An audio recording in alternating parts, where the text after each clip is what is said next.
Professor Kivutha, Kibwana, listening. Thank you for staying tuned. On set, we're having Governor Kivutha Kibwana. He is the Makueni County boss, talking about youth and innovation. What is being done to help this particular group focus on their innovation and move to the next level. Thank you, Governor, for joining us.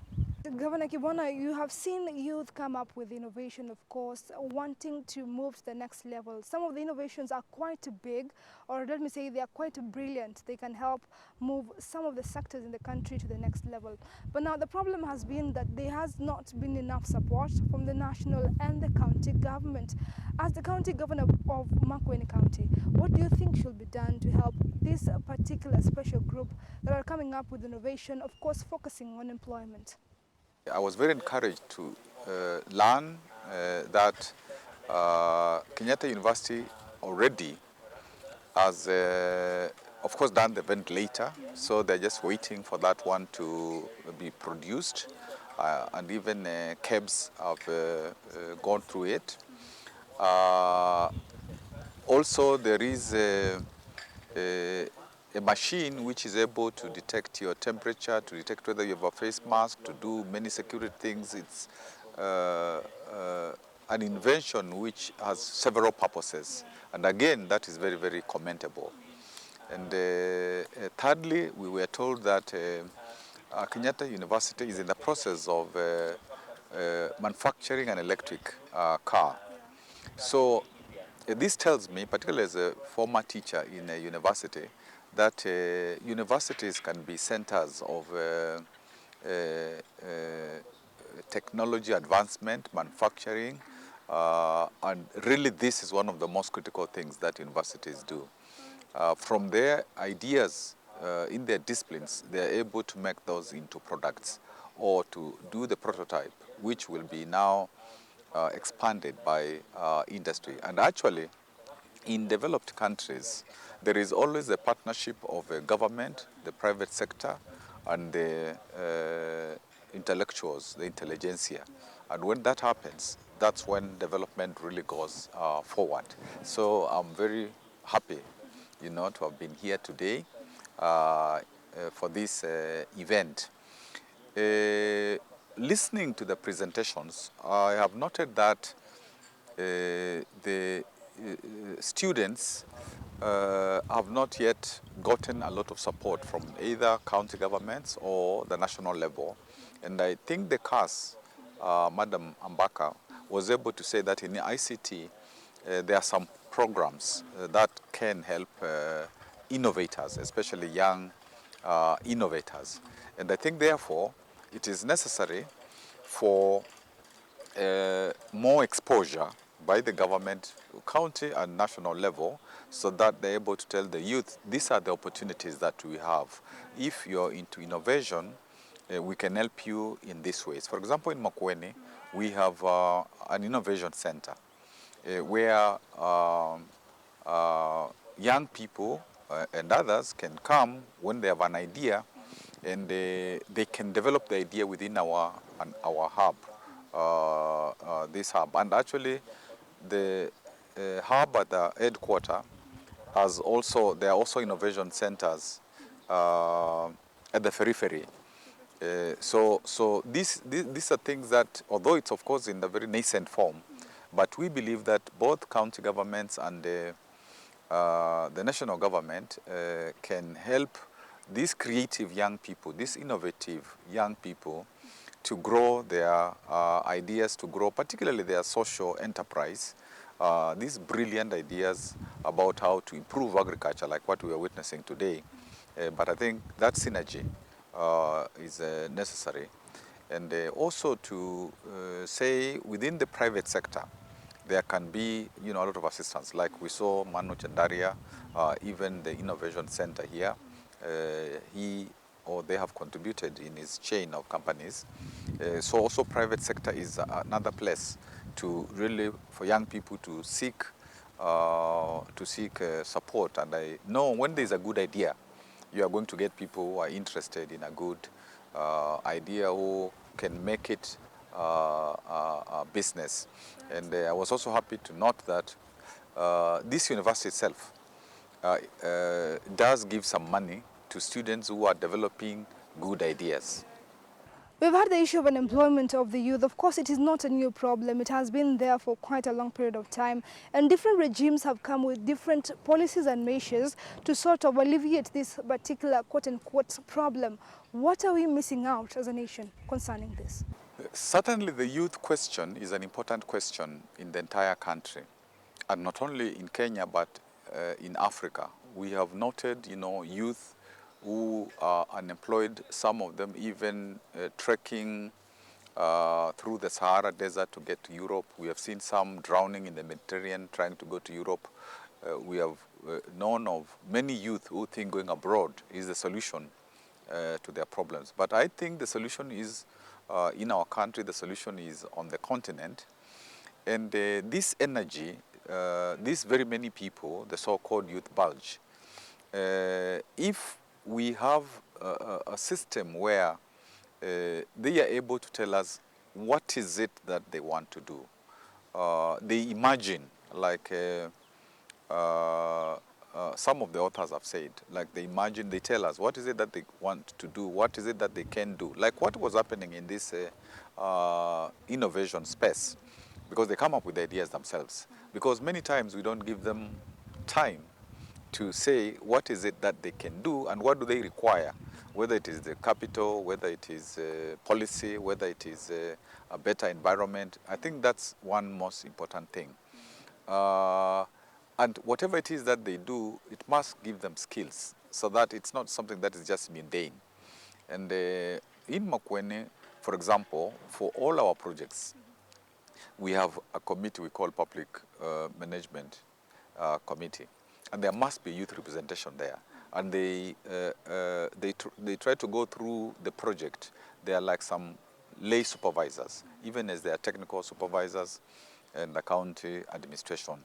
And we tell contractors that you need to make the youth be part of what you're doing.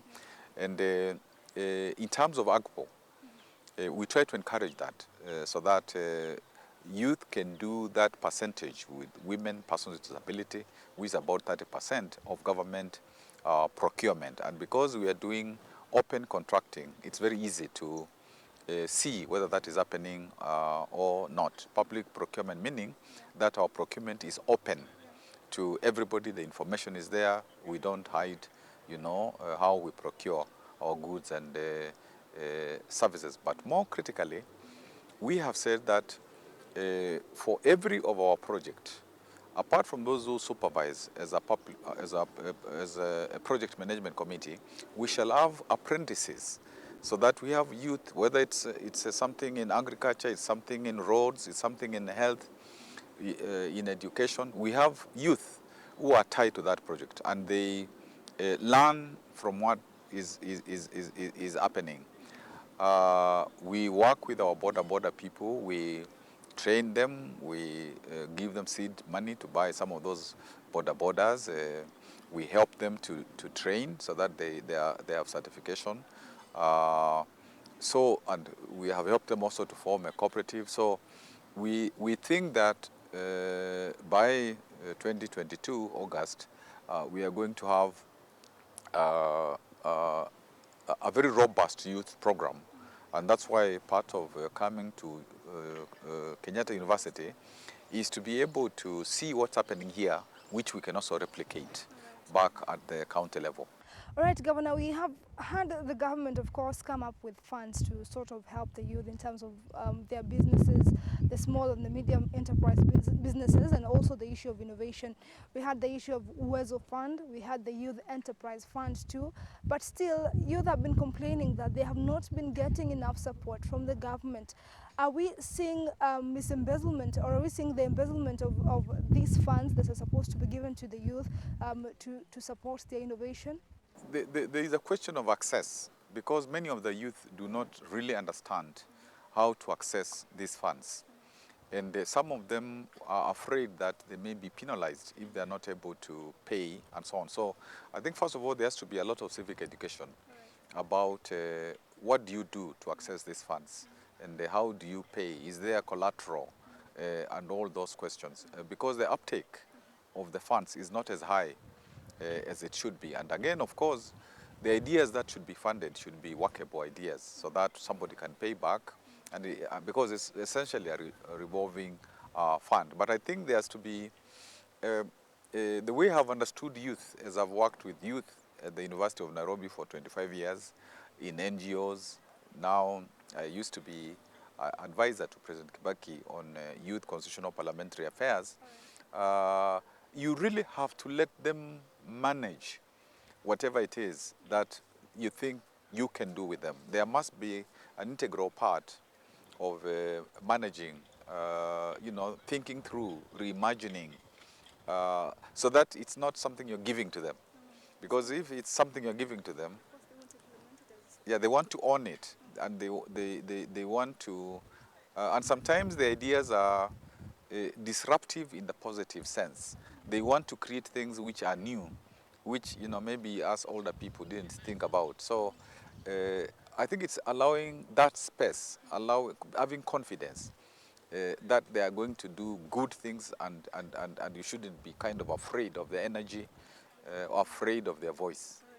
Finally, could there be something wrong with our education system that is causing this particular problem? Because each and every year, university churn out graduates, numbers and thousands of graduates who go into the employment market, and still there is a problem.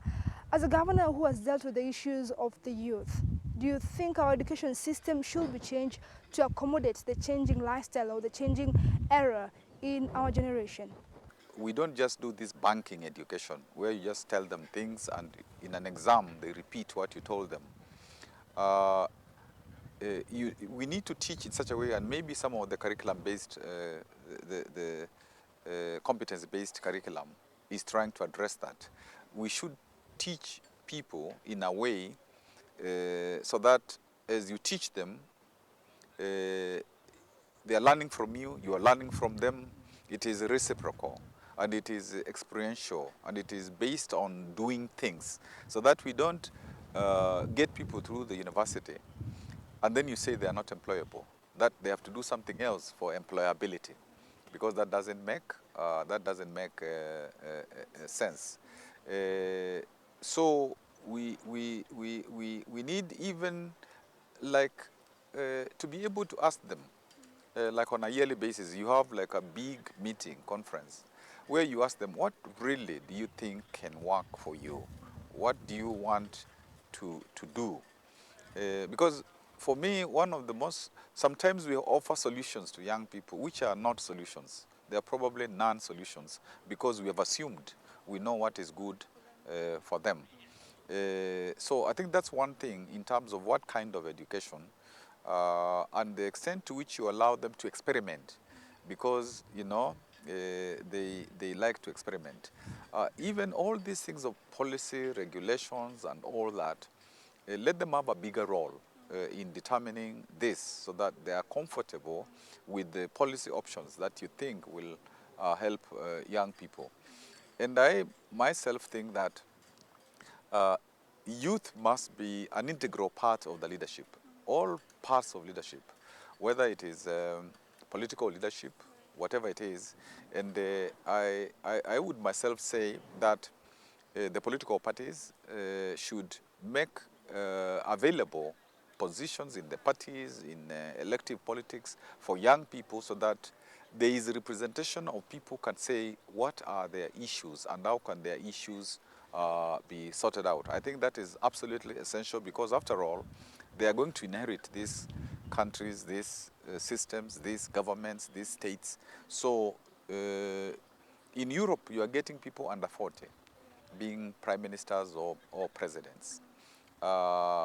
And there is the new ideas, the freshness, which comes with that. Of course, those people have been trained well, and so on and so forth. So I think that's important. Then some of the proposals in this competition were about how you use ICT. And we are in the throes of the fourth industrial revolution, Internet of Things, artificial intelligence, all those things. I think, and the minister, the CS, for ICT is a very, very able person, Shero. I think that needs to be taken up to the village so that there are those innovation centers, they are able to know how you solve solutions in ways in which you can make, a lot of wealth because you have the proper, solutions through, IT, and the young people are very good at that. Unlike,